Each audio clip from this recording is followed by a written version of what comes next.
What is up, everybody, and welcome back to another episode of the Tar Heel Illustrated podcast brought to you by TarHeelIllustrated.com. I'm THI staff writer Jacob Turner. Joining me, as he always does, it's our very own publisher, Andrew Jones. And AJ, we're here once again to talk a little Carolina basketball. And this one, we're going to be kind of focusing on, all right, we know what Carolina's got in the portal so far.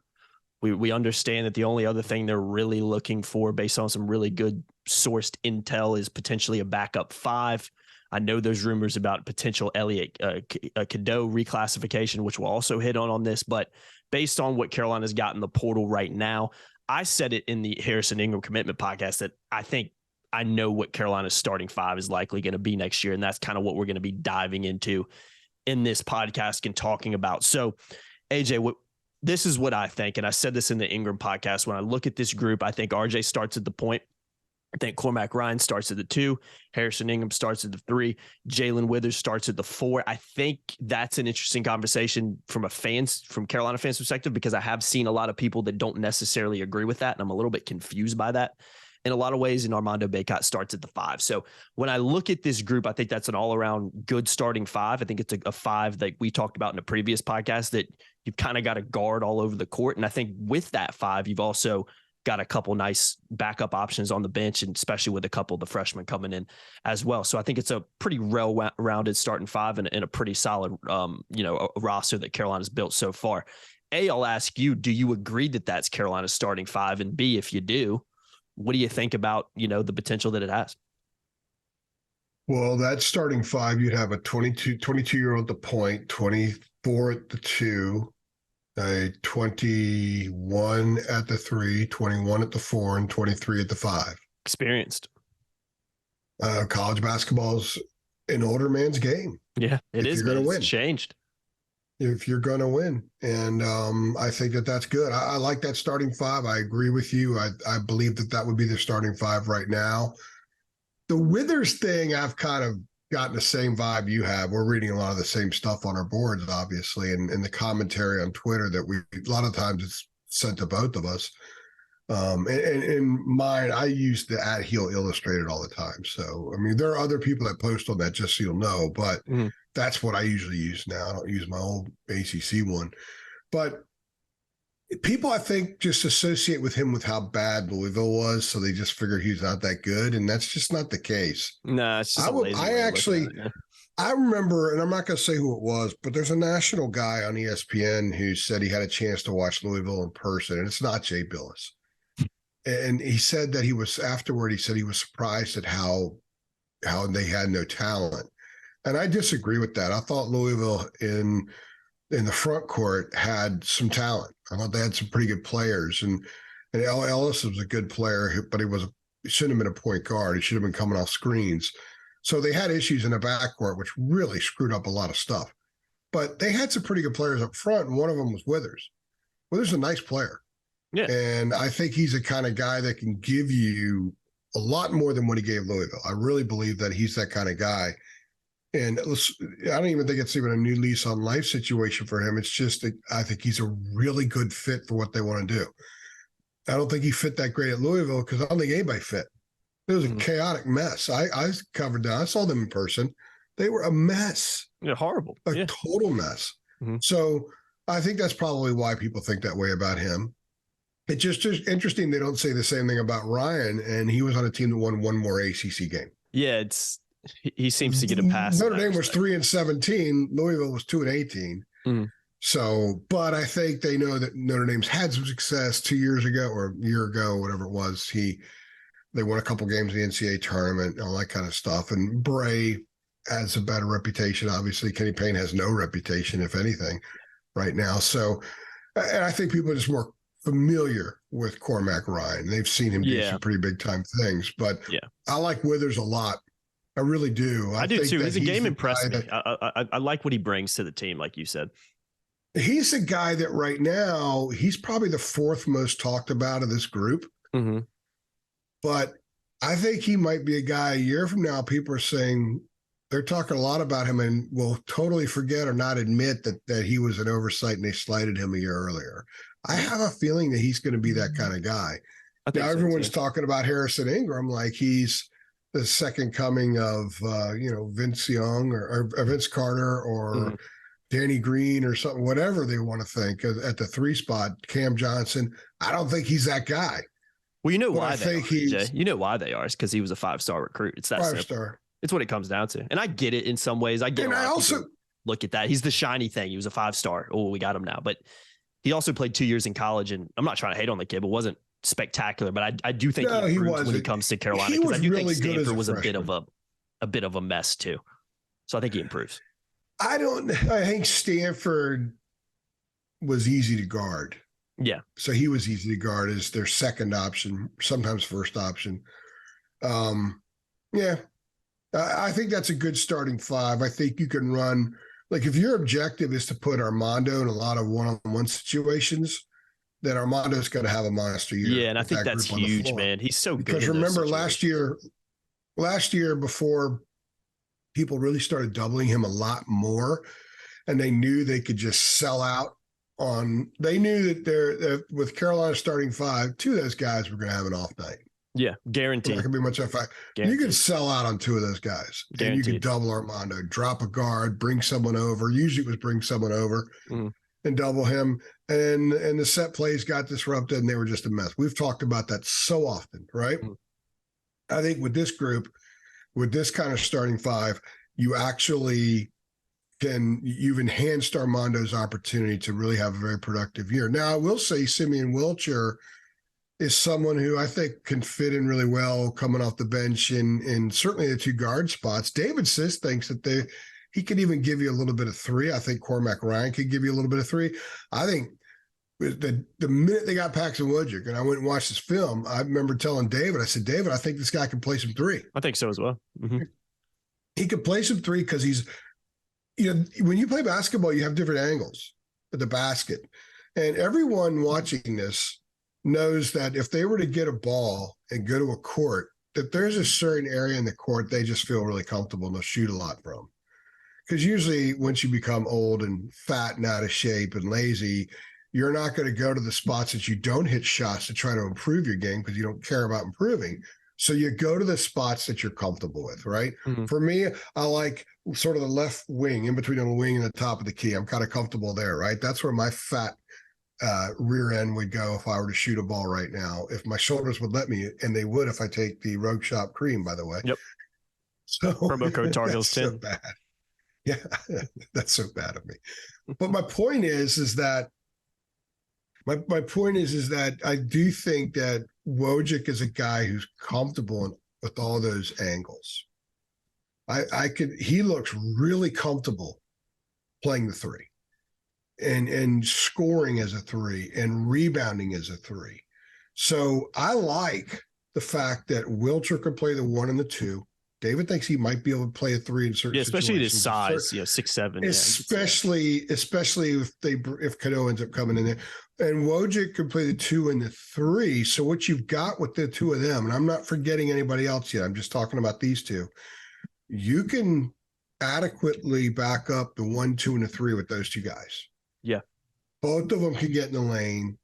Wojcik's not a get to the rim guy. Wilcher's a get to the rim guy. He can get the rim from the 1 and he can get the rim from the 2. Wojcik can get into the lane with that beautiful pull-up jumper that he has from the 2 and certainly the 3. And I'm going to reiterate this again. People who listen to all these are like, man, you guys are saying some of the same things, but we have to get people to understand.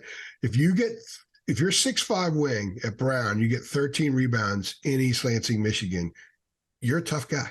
You're an edgy guy. And he had 5 double-figure rebound games last year. So I like that about him. So you got your starting 5, and then you got those 2. And we haven't even mentioned Jalen Washington yet, who I think can sub at the 5 and the 4. I think the vision has been he could be a 4. They want him to try to be a 4 some, because when he takes over at the 5 after Armando leaves, he's a 5 that can step away. I think ultimately that's Hubert's vision, is a 5 that can step away. So think about it. Think about, you've got Wilcher and Wojcik, and then you've got Jalen. Most teams, by the time they get into March, are basically have 8-man rotations. You can have a 9th or 10th guy that have certain situational roles, but every game You want to have those three. You've got all 5 spots taken care of in a reserve role in addition to the starting 5. So you've got 8 that fit. And I haven't even mentioned Dunn and Trimble and Zayden High yet. So I think that if you try to envision the composition of the team and the use of the personnel, they are far more well situated to handle a lot of different things moving forward than I think they've been the last 2 years. Even the Manic year, that was not a real good team a lot of the time. No, people like to rewrite history just got hot, but they weren't. I think this team has a chance of being really good in November and getting better together as the season goes on. Of course, you mentioned in the previous podcast, well, how does Hubert coach them? Obviously, that's it, because I don't care. I hate when people say, well, anybody can win with that talent. I don't believe that at all. No, I've been doing this crap for 27 years. That's very simple. I've been doing this crap for 27 years, man. I'll tell you right now, like in football, you could put the best 11 defensive players in the country on the field at one time. You're going to be good, but it doesn't mean you're going to be great, because if they're in the wrong scheme and if they don't scout an opponent well and they guess wrong a lot, they're not that good. Yeah. So there's a reason coaches make a ton of money. There's a reason there is preparation and scouting and game planning and all that kind of stuff. The same thing in basketball. So Hubert has to do his part. But I think from a roster composition standpoint and a using the bench standpoint, I think they've got a lot of needs. Those boxes are checked. Now they have to do it cohesively on the floor together. And Hubert has to maintain a culture during the course, because every season's different, right? A program could have its culture, but a team also has a culture. So there's 2 cultures in one. The culture, I think, wasn't great with this past team on the court. It wasn't because of the off the court stuff so much, although I do think on the court issues end up leading to off the court issues. That's just human. And I'm not saying that they had a ton of off the court issues. I just think a lot of it was just not meshing offensive, not meshing it all on the floor. But if they have a good team culture, then I think they'll get better and better and better and better. And guys will embrace the different roles that they have. UConn had incredible team culture this year. And I'm going to keep using them as an example. A lot of people don't like UConn, but you know what? That was a beautiful basketball team in March. And one of the things I actually enjoyed most about watching them is watching guys who started elsewhere come off the bench for them. The kid from San Diego, they had Lean from Virginia Tech. They had great culture on the team, and they won a national championship. They didn't have a ton of lottery picks out there. They had NBA players, no doubt about it. And I think that the jury's still out on how many NBA players Carolina will have on its roster next year. We have to let that season play out, because I'll tell you, there probably weren't a lot of people that had Jordan Hawkins penciled in the first round this time last year. So, you know, I think it's going to be a lot of fun seeing how this thing plays out. And I'm with you. This is probably the longest response I've ever given, but I'm with you on the starting lineup. But I think the starting lineup, you have to discuss what the bench is like coming off. Yeah. How they assist the starting lineup, if you will, if you're going to do a starting lineup thing. And we haven't talked at all about Elliott Cadeau or that's what I was going to talk about next, him or whatever additions they might make. Yeah, I want to talk about Cadeau for a second, because he's obviously the talk of the town, for lack of a better word. Highlights circulating on Twitter of him making big time plays. But, you know, and I get it. He's a really talented point guard, 18 years old as well. So the reclassifying things do make sense because of his age. But we were talking a little bit off camera, AJ, and when I look at who Carolina's brought in, I look at who's coming in, and I look at who's returning, I don't really understand where Cadeau fits coming in. And let me explain that for a second. I know he's a talented kid, really talented point guard. Yeah, nobody's arguing that. Do I think he'd be a positive impact on any team in the country coming in? Yeah, I do. But when I look at who they have, okay, got RJ Davis. Maybe I'm in the minority here. I'd rather have RJ Davis at the point than a true freshman. That's just my opinion. And people can disagree with that, and that's completely fine. That's why we have opinions in the first place, why we live in a free country. But when I look at Wilcher coming in, okay, well, he's a backup point guard, really talented kid, people really high on. Okay, RJ Davis is already there.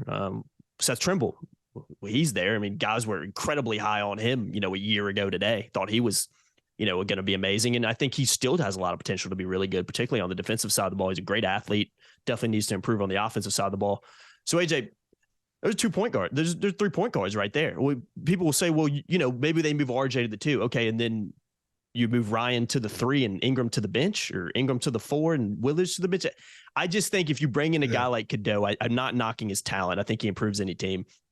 I just think it gets way too clunky. And if you bring a guy in like Cadeau, I think you're going to force somebody out. And maybe that's a good thing. Maybe that's a bad thing. I don't know. I just personally think there's too many pieces there right now where bringing a guy like Cadeau in this year just doesn't make a whole lot of sense to me personally. I don't know if you agree with that or not. Well, I see what you're saying. And I think that there are 2 fascinating positions that can be taken on this. One is yours. I do think that that's an interesting position. It's one that you and I discussed before we hit the record button that I understand. And I somewhat subscribe to that belief, because if you're going to have a one and done, do you want to have a one and done out there who's 18 and has to learn how to play with a bunch of older guys? Yeah. Maybe it works because he wants to be in the NBA a year later, so he's got to play the older guys there too. Or do you want to be safe with what you have? There's definitely that. I think that's an approach that I'm comfortable with personally. I think that I'm a big sort of dance with what you know, right? Roll into a situation with what you know instead of the unknown. I think that that's a lot of what this group is about. Hubert didn't know a lot of the time. I mean, he woke up every game day last year having absolutely no clue what kind of player Caleb Love was going to be that day. Yeah. None. Yeah, no, that is highly stressful. It's hard to march forward when your highest volume shooter is all over the map. Mm-hmm. And you can't, only a couple of times we hit on, I think it was the last pod, he disappeared every once in a while, which was just as puzzling because you never game plan with Caleb Love. Well, Caleb's going to disappear this game, so we're going to have the other 4 kind of figure it out, right? Yeah, your best player, you're supposed to be able to pencil him in for something every night. He's going to give you this every night. He ended up being their leading scorer in part because he was by far the leading high volume of shots. Yeah. So what Hubert's done with this group is I got to have some certainty here. Mm-hmm.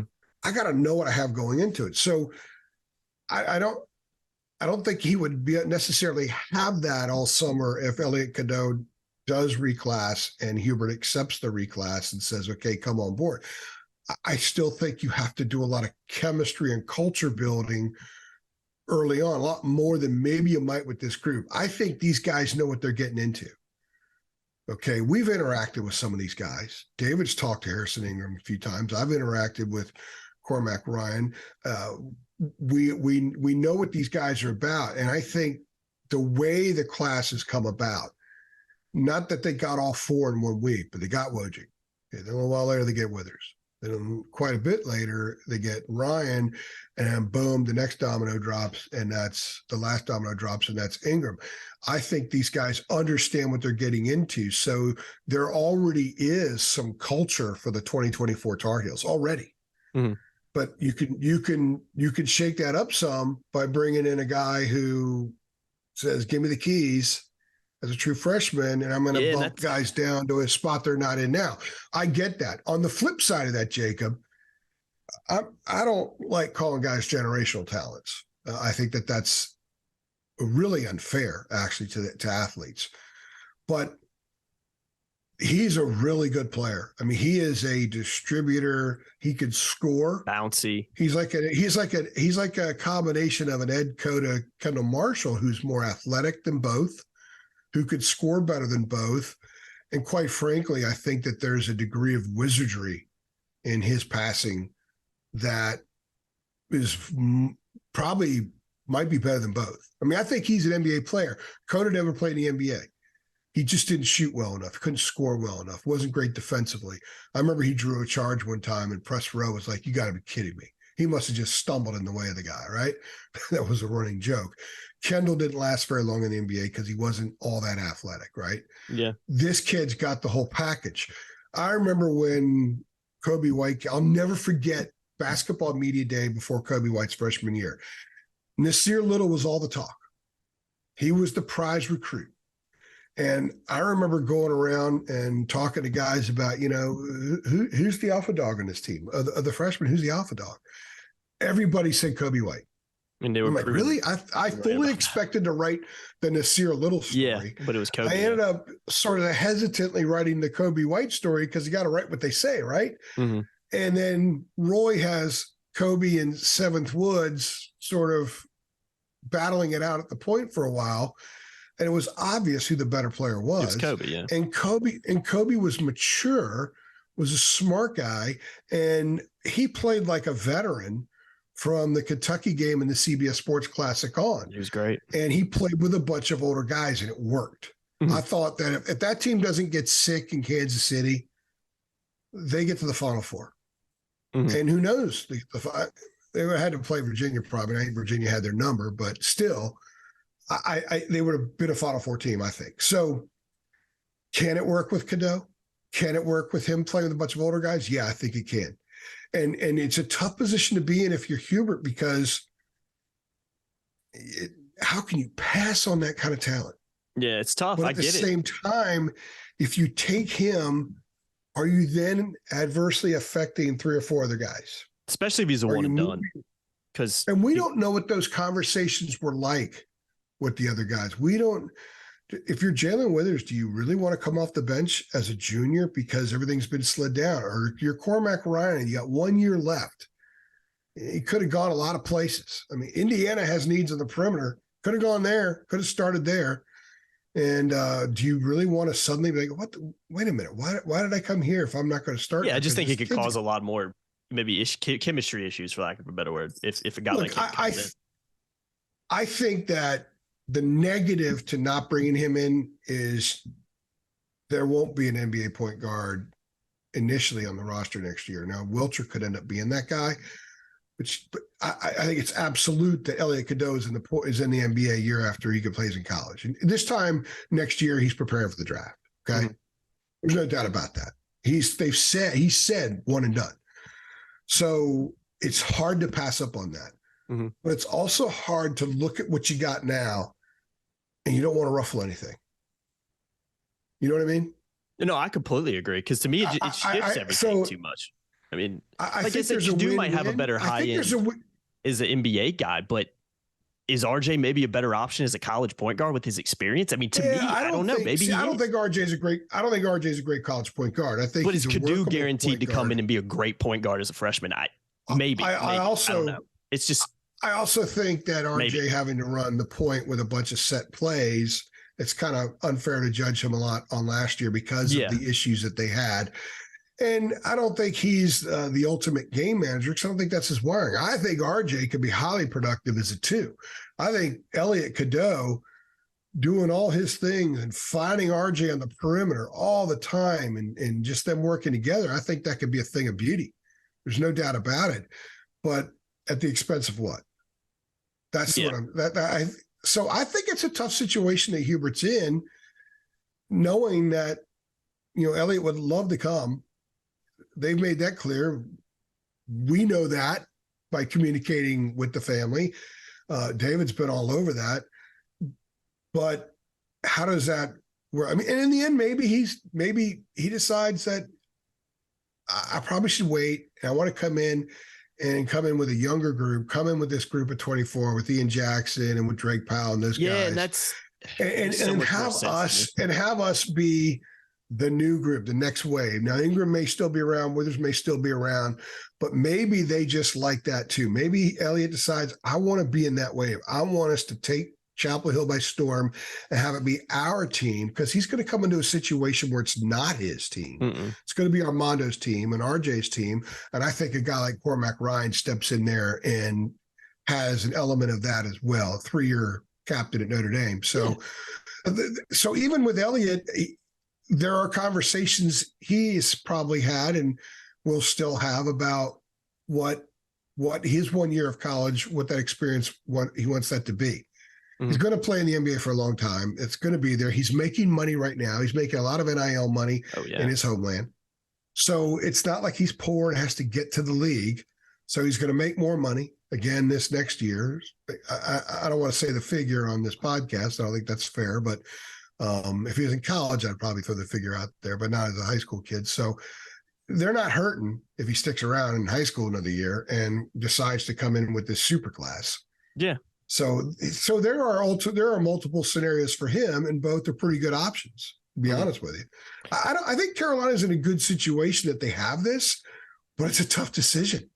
Oh, of it's course a real tough decision. If let's say Hubert has the ultimate say, it's a tough situation, to be honest with you, because of what we've said. Yeah, and again, I see both sides of it. I really do. And I just think in a perfect world, you're going to lose Ryan next year. You might lose Ingram. RJ's probably gone, although he could come back for a COVID year. Armando's gone. You're bringing in a really talented crop of freshmen. Who knows what could happen who knows what will happen in the transfer portal between now and the 24 season. But to me, that is the perfect scenario. Now you bring in a guy like Cadeau. You've had Wilshire in for a year. He's developed a little bit. Maybe I'm assuming Trimble's still around. He's still a really good option to have at that guard position. Now you bring Cadeau in. Here's the keys. Younger team, couple of experienced guys mixed in there as well. You're losing, I believe Wojcik, he only has 1 year of eligibility. Correct me on that if I'm right too. Yeah. So you're losing guys next year. So to me, Cadeau comes in this year, and I know he's a generational talent, but we talked and I know I'm not comparing him to Caleb Love, but everybody thought Caleb Love was a one and done 4 years ago and didn't turn out to be that way. So, and I think Cadeau's probably more of a guarantee there, but still there's no guarantee Cadeau comes in and is fantastic next year. And he could come in, disrupt things maybe a little bit because there's not really room for him in a way. Really, I know he's a generational talent, but does he just clutter things up too much? To me, the perfect scenario is he comes in the following year, takes over a young team like you mentioned, where you're losing guys, there's room for him, and he's your starting point guard. And let's say RJ does stick around for a 6 year.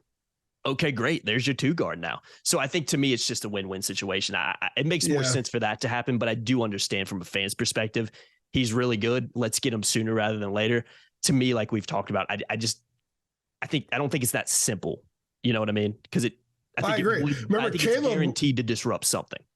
Guaranteed. Caleb went into his freshman year thinking he's 1 and done. Went into a sophomore year thinking he was 2 and done. Went into last year. It doesn't always work out like that. Yeah, it just doesn't. I mean, when they were recruiting a couple years ago, they were telling guards that Caleb wasn't going to be around.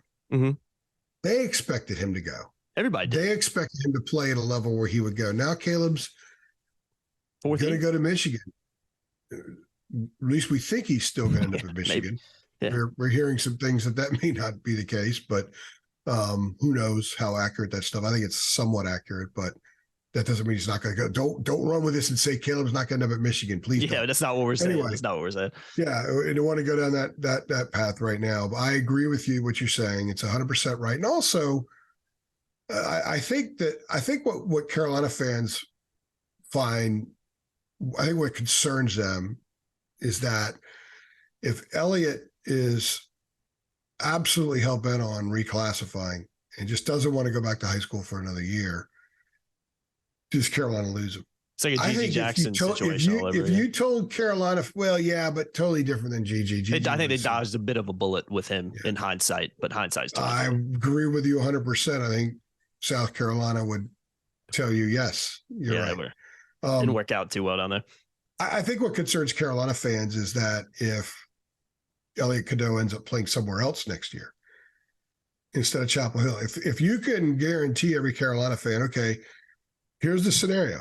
He doesn't come in this year, comes in next year with his class. I mean, he's 18, so theoretically should be his class. But if he comes in with a class of 24 and he goes to Chapel Hill and doesn't go anywhere else, are you okay if he's not on the roster next year? I think most fans would say yes. Mm-hmm. I think their concern is that he's ready to play now, and Hubert doesn't want to upset what he has. So, and nothing's binding. He's just committed. He can't sign until next November anyway. So he ends up going somewhere else. Yeah. I think that's what really, really concerns people. And I think that's a legitimate concern. Mm-hmm. I believe that the family really, really wants this to happen. They're so out there, man. You got to follow the family Twitter account because I understand his mother does a lot of the tweeting. They tweet a lot. Yeah, they're not shy to give you information. I'll tell you that for sure. They'll let you know how they're feeling for the most part. Yeah, they know they have a special ball player there. Yeah, there's no doubt about it, and it's a fun follow. If you don't follow them, it's just like the Cadeaus, I think is what it is. Mm-hmm. I think so. Yeah. Yeah.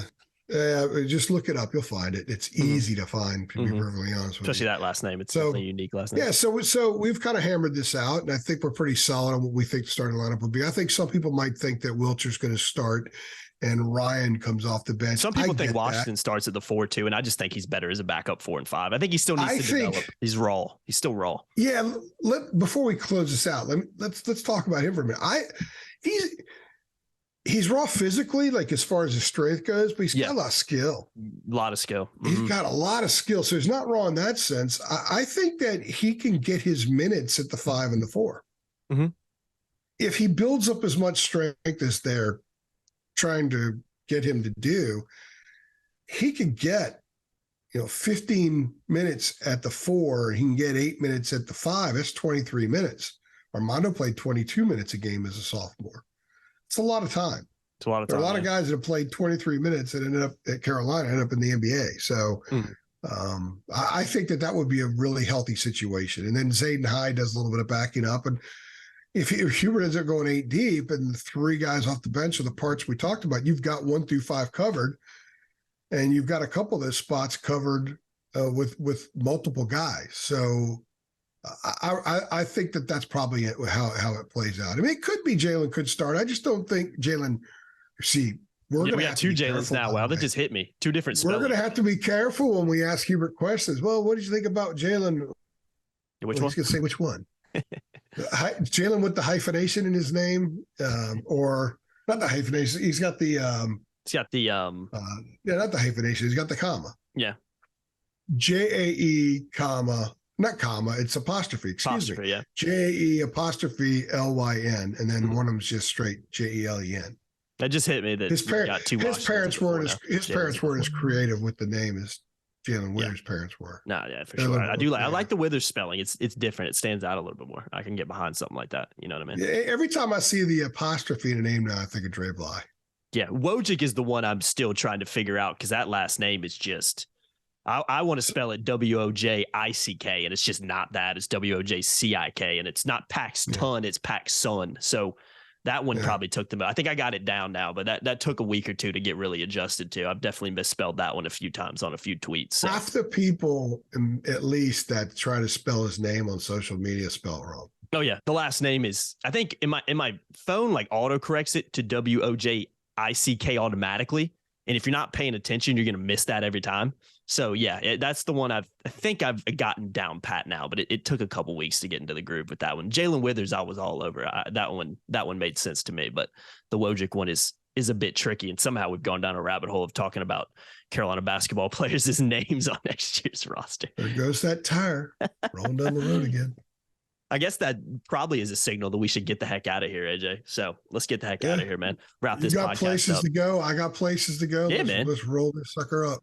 Yeah, man. And enjoy your trip. And I'll be I'm recording this on Sunday. I'll be in Chapel. I'm going to the UNC baseball game with my dad. I try to catch a couple every year. I like going over to the Bosch and getting a little tan in the stands and just watching a little baseball every once in a while. So going to enjoy that afternoon. And I think it's supposed to be a nice day too. So I'm looking forward to it. Isn't it? We'll get the heck out of here. The weather right now. Look at the breaking news or something. No weather. Yeah, 60s. Yeah, not bad. It was chilly this morning. It was 50 degrees this morning. So now that you mentioned breaking news, let me check to see. No, this is a beautiful sight when there's nothing lit up on my text message thing. That's a beautiful sight right now. Oh yeah, especially when we do a podcast, it's almost guarenteed that something's going to happen. That either screws that's why I look down a lot of times, or means we got to jump off and when you see me do this, I'm looking because the phone's just like. I hear you. It never ends, man. That portal, especially with that portal, man, it never ends. Wait a second. Maybe it did yesterday. Yeah, I think it seems like we're recording this Sunday morning, so yeah. I hope so for a while. I think we all do. I think we all do. It's almost. They got a limit. Their last basketball game was March 9th, and it's almost May. I guess the bad news is the football portal opened up last weekend. So yeah, but it's only going to be open through this week, and they've had 4 in football. And I heard last night that there's probably going to be a 5th. It'll be a significant name. So yeah, people will probably be surprised by that one if it does happen. It may not have been. There's maybe some sorting out to be done there. If it happens, people are going to be surprised. Yeah, I was surprised when I heard you say it, and we'll see what happens. We'll see how that shakes out. But that's the transfer portal for you, man. You never know what's going to happen in today's world and landscape. So. Yeah. Hey, if you want to know what it happens and get kind of rumors and intel and what we're hearing, sign up. $8.33 a month premium subscription. Links below. You can come be a Carolina Insider too, and it's a fantastic time to do so. Especially with the portal, it really adds a whole lot of value to our message boards because we're not putting news articles about what we're hearing and what's going out on the front page for everybody to see. You got to be signed up. We reward the people that pay their good hard money to support what we do because obviously we're a business at the end of the day, and I'm sure we'd love to give everything out for free in a perfect world, but that's just not how you keep the lights on. So. Nothing's free. Nothing. There's free. Not something out there. But and by the way, we have picked up our subscriber base pretty significantly in the last 6 or 7 weeks. Which is great to hear. That's great to hear. Even the YouTube. Yeah, we had a lot of people. We had a lot of people do monthlies, and they've re-upped for a year. That's great. Because you can do a monthly. Mm-hmm. The monthly is $10. If you do the 1 year, it's $8.33 a month. So yeah. That to me is a real big positive. People sign up for a month, say, okay, let's be on this portal stuff for a while. And now they've re-upped for a full year. No, man, there's a whole lot of benefits for it. And again, if I've always said this, but if you enjoy what we do on YouTube, the way to support us, and we're talking about some other avenues for people to support that we'll probably be running out throughout the off season. But the main way right now to support what we're doing, if you enjoy what we do over here, is just to sign up for that premium subscription. And you're not just signing up to support the YouTube channel. You're getting a lot of perks for doing so. You're getting access to premium content, access to our message boards where so much stuff goes on that never gets thrown on Twitter, never gets thrown on the front page. So there are a lot of benefits to it. We're not just trying to, hey, come pay us some money so you can, be a subscriber. No, there's a lot of benefits. We go where the Tar Heels go. David's in Georgia right now. Everywhere. BYBL. I go everywhere Carolina goes in football and basketball. I was in San Diego on a Tuesday for the bowl game, and I was in Pittsburgh was it Wednesday and Friday? Pittsburgh 2 days later for a basketball game. So I'm everywhere they go, and it costs money. We have a lot of recruiting events we go to. I've got to pay these guys to do stuff. They don't do it for free because nobody does it for free. I laugh when people on Twitter, I just get it somewhere else for free. No, you can't because it's really not accurate, number one. Mm-hmm. And number two, where do you think they're getting it from? Yeah, you're 100% right. It's third and fourth hand news. So it's just like any business. And the thing about it is, since we're shilling for ourselves here, about 70% of our content's free. So we do give a lot. Go out today to the mall or to a strip mall, whatever. Go into a big box store.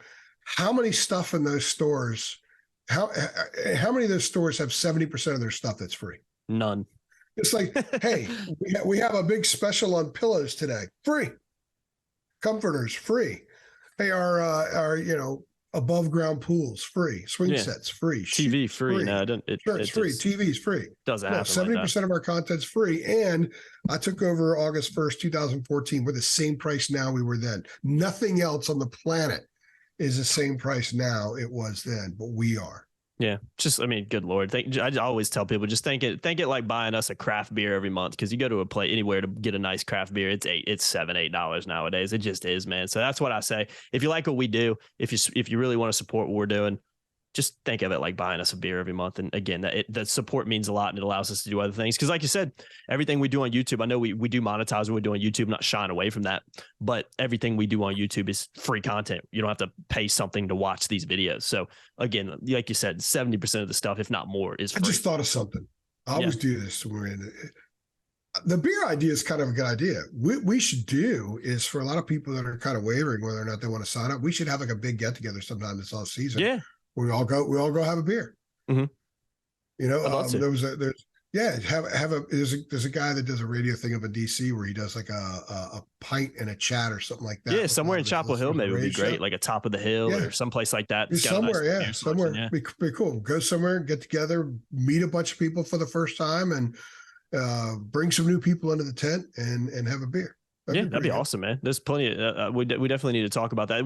And let me say this too, because I know we've talked about it. We're also considering maybe starting like a Venmo or a Patreon, something like that, where people maybe that don't want to sign up for the premium message boards for whatever reason. I think you should 100% because you get so many perks out of it. But people that maybe just really like the YouTube stuff, that's really what they want to hone in on, and they just want to support us. Maybe throw us $5 every month or something like that.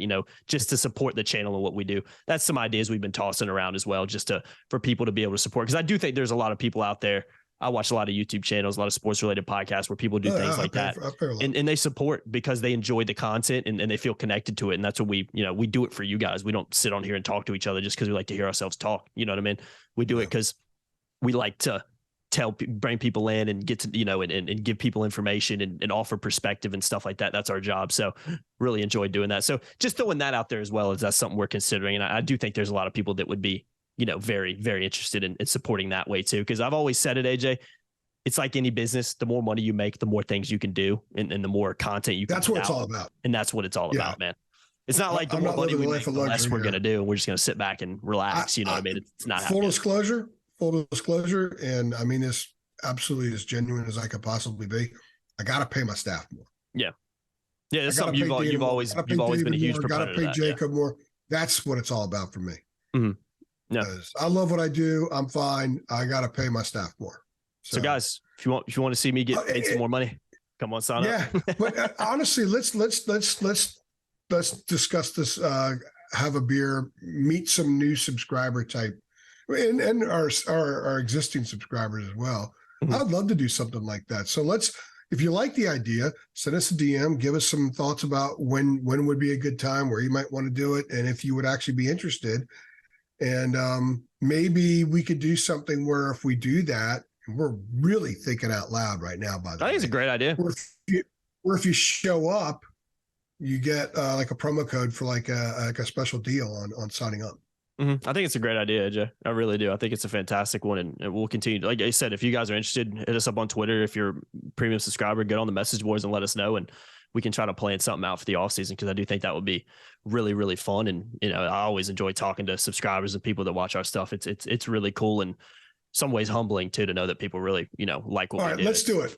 Yeah, I'm thinking as you're talking. Let's do it. Let's do that, and we'll have some fun with it, and